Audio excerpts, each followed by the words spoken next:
Gente, nós temos agora uma reportagem que foi feita pelo Henrique Oliveira, com todo o apoio aqui da nossa produção, que eu acho assim extremamente instigante, extremamente interessante. Porque tem muita gente perguntando que tipo de crime, além do assassinato, foi cometido contra a Vitória.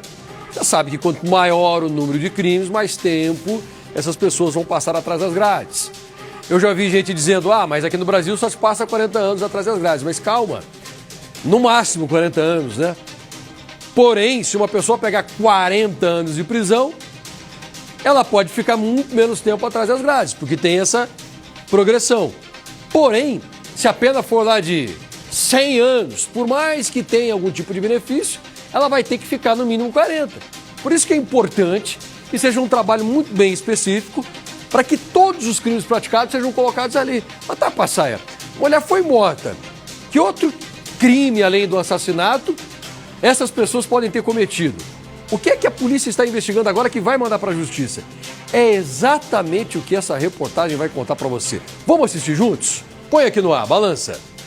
É do terceiro andar deste prédio, em Franco da Rocha, na Grande São Paulo, que vão sair as provas necessárias para o desfecho do caso Vitória.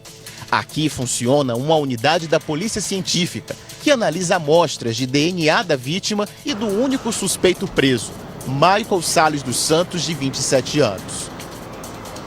Enquanto os laudos não ficam prontos, os investigadores seguem nas ruas em busca de indícios que revelam a dinâmica do crime e a participação de outras pessoas que ainda não foram presas.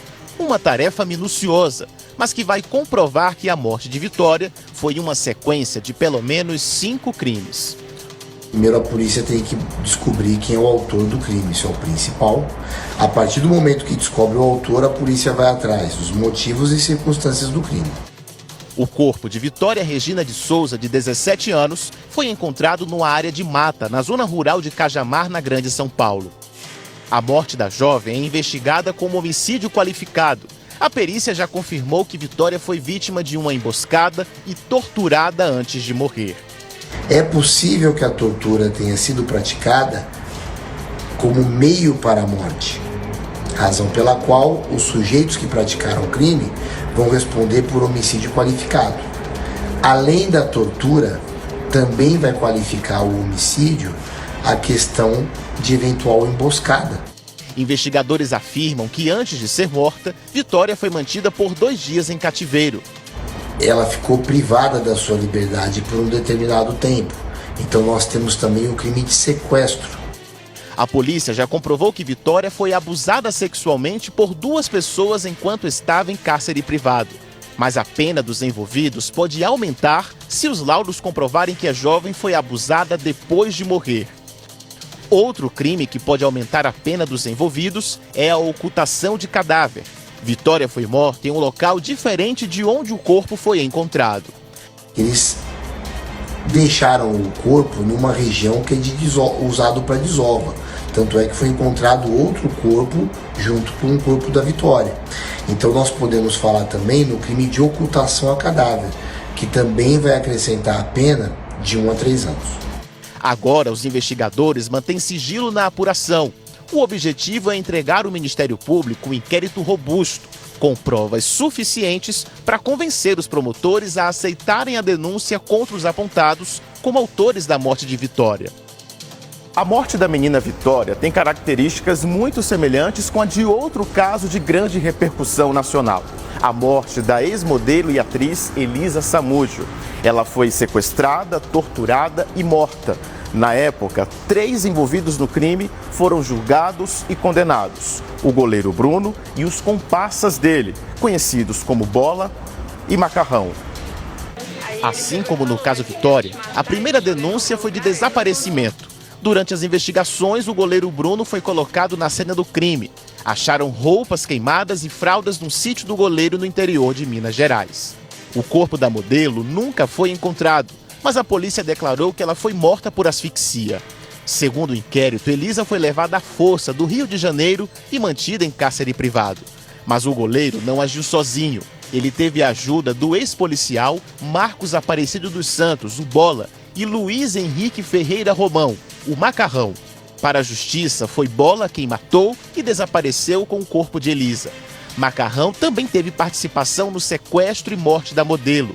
O desfecho do caso aconteceu há 12 anos, numa data muito emblemática, 8 de março, Dia Internacional da Mulher.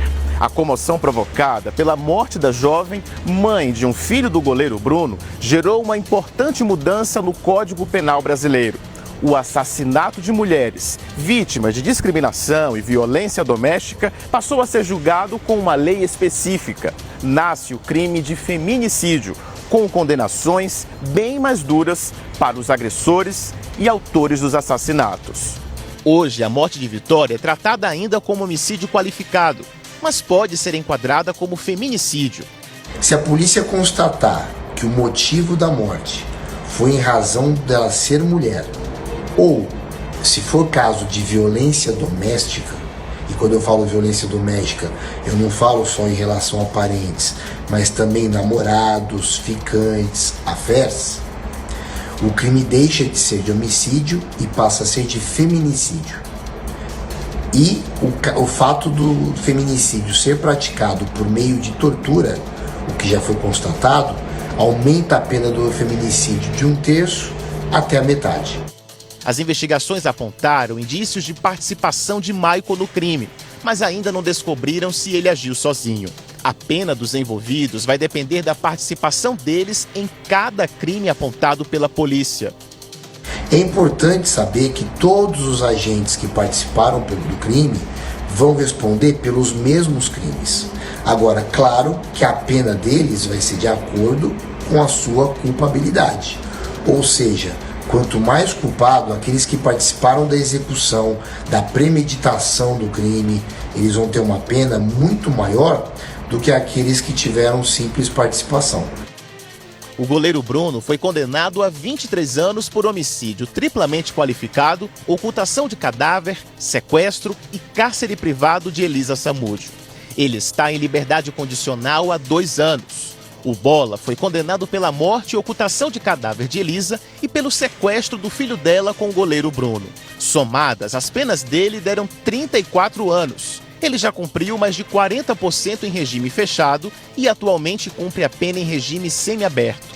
Macarrão foi condenado a 15 anos atrás das grades por homicídio triplamente qualificado, asfixia e uso de recurso que dificultou a defesa da vítima. Ele cumpre pena em regime aberto e falta pouco mais de 1 ano para estar em liberdade.